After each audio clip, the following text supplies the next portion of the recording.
Before I launch into a sequence, a week on anthropology, perhaps I ought to explain why a philosophy sequence that's called What Philosophers Would Say to Our Times and picks the brains of some of the greatest minds, or the most original at any rate, wants to spend a week thinking about anthropology.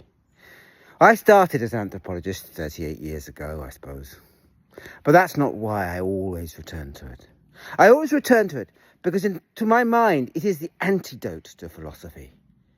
Philosophy gets itself beset by great minds with their great thoughts, who allow you to understand the world afresh and anew. And I love that. I love that reinterpretation. But always I come back to anthropology, because anthropology starts at the other end. It starts with the little guys. It starts with trying to understand by living in a community, working with a community. An anthropologist dedicates at least 2-3 years of their lives to living in that community in which they study. They become then, if you like, a secret agent for academia, meaning to understand the ways of common folk. But good anthropologists are much more than that. There are actually advocates of those they study, explaining them to others, of allowing them to have a voice. A great anthropologist, then, is somebody who explores the gap between what people say and what people do, and takes the time to listen and observe the differences and why they are and how they are.